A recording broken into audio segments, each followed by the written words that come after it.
Es tiempo de que continuemos reflexionando acerca de la exhortación apostólica del Papa Francisco Gaudete et Exsultate sobre el llamado a la santidad en el mundo contemporáneo, y en esta ocasión quisiera que habláramos acerca de el primero de los dos obstáculos para la santidad que el Papa plantea en su documento. El Papa nos habla del gnosticismo actual, así como del pelagianismo contemporáneo. Y comencemos por el gnosticismo actual. Esto consiste, y el Papa lo describe aquí en su documento, en una fe encerrada en el subjetivismo, donde solo interesa una determinada experiencia o una serie de razonamientos y conocimientos que supuestamente reconfortan e iluminan, pero en definitiva el sujeto queda clausurado en la inmanencia de su propia razón o de sus sentimientos. ¿Y a qué se refiere el Papa? Tienes que leer el documento completo, por supuesto, no puedes quedarte con las pinceladas que aquí vamos dando. Apenas de todo lo que el Papa escribe son estas reflexiones breves acerca de diferentes párrafos que el Papa ha escrito, pero el documento lo tienes que leer. Pero a propósito de este gnosticismo, creo que para que quede claro, y en todo caso para que quede clara la aplicación práctica de esta advertencia que hace el Papa, me parece que conviene echar un vistazo a los párrafos 45 y 46, donde nos da un ejemplo muy concreto. Dice así: con frecuencia se produce una peligrosa confusión. Creer que porque sabemos algo o podemos explicarlo con una determinada lógica, ya somos santos, perfectos, mejores que la masa ignorante. El Papa se refiere a conocimientos de religión, a conocimientos teológicos. Y dice: a todos los que en la Iglesia tienen la posibilidad de una formación más alta, San Juan Pablo II les advertía de la tentación de desarrollar un cierto sentimiento de superioridad respecto a los demás fieles. Pero en realidad, eso que creemos saber debería ser siempre una motivación para responder mejor al amor de Dios, porque se aprende para vivir. Teología y santidad son un binomio inseparable. Esta frase es muy importante. Se aprende para vivir.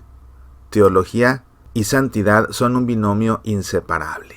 Es decir, para poder alcanzar la santidad se necesita conocer de Dios. Y más y cada vez más. Por dos razones.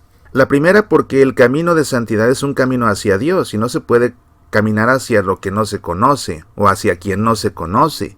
Si no conocemos bien a Dios, corremos el riesgo de caminar hacia ídolos. Corremos el riesgo de caminar hacia falsedades. De ahí la importancia de cada vez conocer más a Dios para poder acercarnos al Dios verdadero. Es la razón por la que la teología y la santidad son un binomio inseparable. No puedes ser santo sin conocimientos teológicos, conocer más y más a Dios. La segunda razón por la que es importante conocer a Dios bien, lo que implica crecer en nuestro conocimiento religioso, incluso mejor aún en nuestro conocimiento teológico, es porque para alcanzar la santidad tenemos que volver a ser aquello que Dios creó. Dios nos hizo a imagen y semejanza suya. En estos días se celebra el Día del Niño en algunos países y vi cómo en las redes sociales algunos comenzaron a publicar fotografías de cuando eran niños. Bueno, ¿qué crees? Esa fotografía que pusiste de cuando eras niño, eso es lo que Dios creó. Tu fotografía habitual, eso es en lo que tú te has convertido. Y si eres honesto, no es precisamente lo mismo. Y si eres honesto, esa foto de ese niño que eras, en esencia, era una persona mucho más a imagen y semejanza de Dios que en lo que te has convertido ahora. Es la realidad. Entonces nos conviene conocer más y más de Dios, porque en el camino a la santidad debemos tender a parecernos más y más a Dios, porque Él nos hizo a su imagen y semejanza. Pero recordando la advertencia del Papa San Juan Pablo II, el Papa Francisco advierte que existe la tentación de pensar que porque se sabe más que los demás en materia teológica, se es superior que los demás, se es más perfecto, se es mejor incluso que el resto de los ignorantes. Hay que tener cuidado con eso, porque eso es claramente un obstáculo para la santidad. Si sabes más, enséñalo al que no lo sabe. Yo diría mejor, si sabes más, compártelo con el que no lo sabe. Y creo que esa es una de las diferencias fundamentales entre los evangelizadores que realmente logran conducir personas a Dios y los que no. Unos enseñan, los otros comparten lo que saben. Después, en el siguiente número, en el 46, el Papa da este ejemplo. Cuando San Francisco de Asís veía que algunos de sus discípulos enseñaban la doctrina, quiso evitar la tentación del gnosticismo. Entonces escribió esto a San Antonio de Padua. Acuérdate que San Antonio de Padua era un predicador tan grande que en la actualidad se conserva hasta su lengua bañada en oro. Se preservó su lengua precisamente por lo tremendamente impresionante que era San Antonio de Padua como predicador. Y a este San Antonio de Padua, Francisco le advirtió lo siguiente: me agrada que enseñes sagrada teología a los hermanos, con tal de que en el estudio de la misma no apagues el espíritu de oración y devoción. Y dice el Papa, él reconocía la tentación de convertir la experiencia cristiana en un conjunto de lucubraciones mentales que terminan alejándonos de la frescura del Evangelio.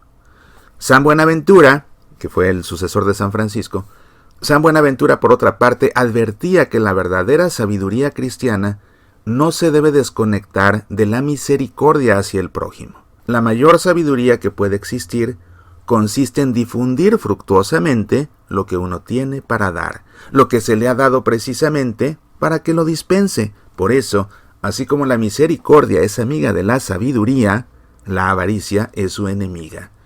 Hay una actividad que al unirse a la contemplación no la impide, sino que la facilita, como las obras de misericordia y piedad. Entonces, en resumen, ¿de qué nos habla el Papa cuando nos advierte acerca de el gnosticismo contemporáneo? Se refiere a que no limitemos la religión a saber más y más y más desde el punto de vista no ético, es decir, desde el punto de vista de saber por saber, simplemente como algo intelectual, porque es un hecho que el estudio de la religión, el estudio de la teología, el estudio de la escritura puede resultar desde un punto de vista intelectual algo fascinante, pero eso no sirve de nada. Eso no sirve de nada si no nos acerca a Dios. Y eso que aprendemos es, como dice el Papa, para compartirlo. Pero también, como advirtió San Francisco a San Antonio de Padua, siempre hay que enseñar combinando el espíritu de oración y la devoción. Fíjate qué importante. O sea, no podemos reducir nuestra vida religiosa a simplemente estudiar acerca de nuestra fe. Eso que aprendemos nos debe acercar a Dios en principio. Eso que aprendemos lo debemos compartir con el que no sabe. Pero además no se trata solo de aprender y enseñar, se trata de nunca apagar el espíritu de oración para siempre estar en contacto con Dios.